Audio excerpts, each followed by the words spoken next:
Welcome back. You tuned into the South African Morning, and while December is a time for celebrations, it's also fire season in parts of the country. And according to rainfall patterns, South Africa has two fire seasons a year: the dry summer months in the Western Cape and the dry winter month in the rest of the country.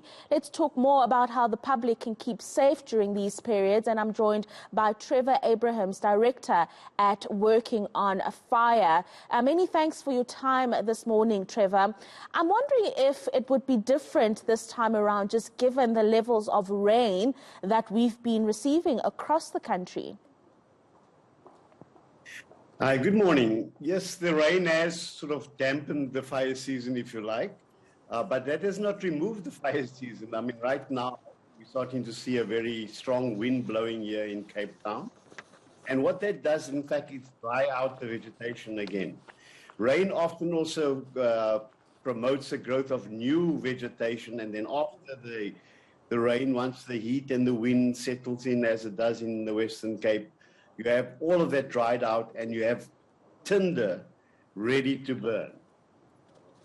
Right, let's talk about how bad fires can get. You've just spoken about the wind and also people just not taking any precautionary measures. It's the festive season. People are going to parks or open spaces and braaiing, as an example. But there are safety risks that exist within us going about enjoying the festive season. Yeah, I think we need to understand the context, and I'll just give you a broader picture.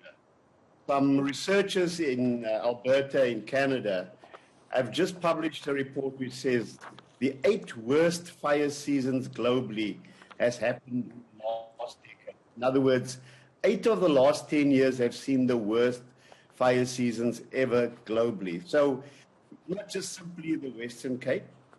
We're really dealing with the impact of climate change on a global level, and we're no different. In fact, if you look at South Africa and some of the big disaster fires, we had 2017 in Knysna, we had 2018 in George, we had 2019 in the Overstrand, and then we had a range of fires. In fact, if you look at 2021, we had the UCT Table Mountain fire. We also had extensive fires in the Northern Cape. Last year, we had extensive fires in the Free State. So, you know, we need to understand the context of where the fire seasons are impacting on our lives. It's also part of the broader pattern of global warming. No, so, absolutely. You know, when we come to our actual behavior, we're also dealing with a situation where open fires should not be allowed in conditions in uncontrolled areas. And I think the important thing to stress about the wildland fires is that it spreads at a terribly rapid rate. It spreads at a terribly rapid rate. And that's because it's not only the fire spreading, but the wind carries embers ahead of it. So it spots and ignites areas ahead of the fire line even.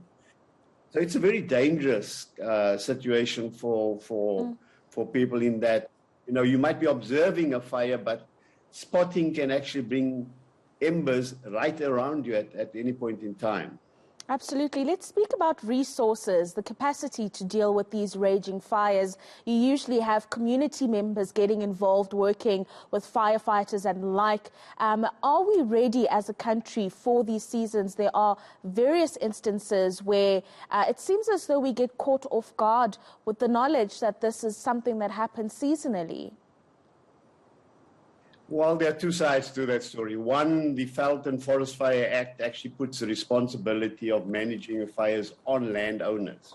So landowners are expected to have the appropriate resources available. This is not like structural firefighters at buildings where you have a fire brigade service, and even that in many instances is quite stretched and shaky at the moment.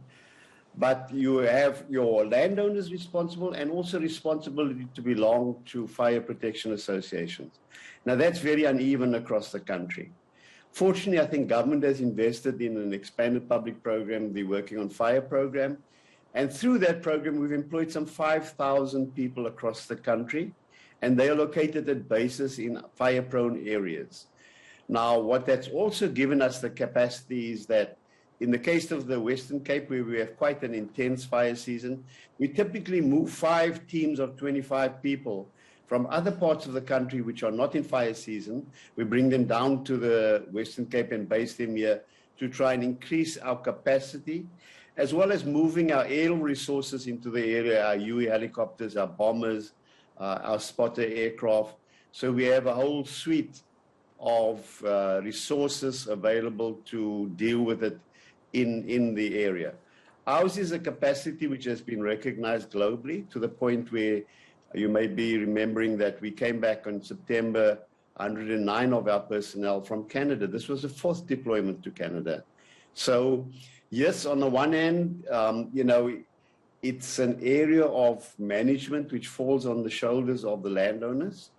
And that's very uneven in terms of the preparation from that side. But government has, in fact, supported an expanded public works program which trains young people into qualified firefighters. And these resources are available across the country. And when it comes to the Western Cape, concentrated here so that we can try and be ready for the fires when they do break out. How do we feature on a global scale, Trevor, in terms of containment and managing these fires? You've just spoken about Canada and the fact that it's just a global phenomenon because of the climate change crisis. But how do we fare in terms of the global scale of dealing with this efficiently? Well, this kind of numbers of people dedicated to doing wildfires is very high. And that's why you find Canada even calls us in to help when they are overextended. So we typically attend about 2,500 fires a year. Much of it we're able to, by virtue of getting onto the situation quickly, get it done within the same day.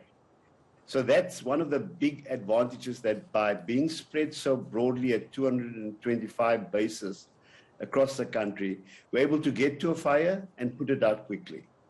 However, I think what we're seeing, and it's not necessarily easy to either predict or avoid, is the disaster fires. So if you look at Knysna in 2016, winds were of 110 kilometers per hour when that fire broke out.